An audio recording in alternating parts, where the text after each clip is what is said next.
कि एक माँ जब अपने बच्चे को दूध पिलाती है तो वो ये नहीं गिनती कि मैंने अपने बच्चे को कितनी बार दूध पिला दिया, कि कटी बाण बो दिया माँ कबरा के याद, गिनती में पड़ भूल गयो। जानकारी हम आपसे चाहते हैं आपके माध्यम से कि जैसे आज लोग जैसे बड़े बड़े शहरों में, यहाँ तक प्रयागराज में भी जितने मतलब थोड़ा हाईटेक सिटी हैं, बड़े शहर हैं और महानगर हैं, वहाँ पे लोग अपना लिविंग में रह रहे हैं, लिविंग में रह रहे हैं, तो उनका जीवन जो है ना आगे चल के बहुत नर्क से बदतर हो जाता है।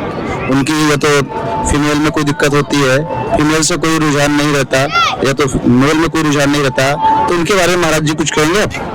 देखिए, लिविंग में रहने वाले जो हैं वो अपने संस्कृति का नाश करके, अपने परिवार का नाम खराब करके और बिना अपने माता पिता को बताए हुए जो संबंध में रहते हैं, जब तक लड़का का मन करता है वह उससे आनंद लेता है, जब तक लड़की की इच्छा होती है उस लड़के से खर्च लेती है और अपने शरीर को उसके पास में रख देती है। तो यह एक प्रकार का वैश्यावृत्ति है और इस वैश्यावृत्ति से ही पाश्चात्य संस्कृति जो है या लिविंग पे अपने संस्कृति का नाश हो रहा है, अपनी सभ्यता का नाश हो रहा है। और मैं लोगों से आग्रह करूंगा कि लिविंग में न रह करके अपने माता पिता के द्वारा चयनित लोगों के संग में रह करके जीवन बिताने का प्रयास करें। महाराज जी, आपसे माध्यम से हम ये जानना चाह रहे हैं कि इसका कुछ निवारण है? जो लिविंग में रहते लोग, माँ बाप, इनमें किसकी गलती हो सकती है? जो लिविंग में लोग रह रहे हैं, माँ बाप की गलती है कि उनकी स्वयं की गलती है?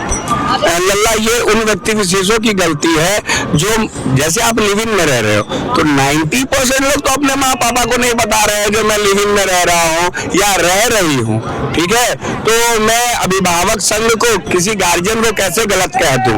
दूसरी बात, वो 10% जो अभिभावक है, जो गार्जियन है, जिनको पता है कि मेरा पुत्र, मेरी पुत्री लिविंग में रह रहा है, तो वो अपने ही वंश के अंश का नाश कर रहा है, वो अपनी संस्कृति का नाश कर रहा है।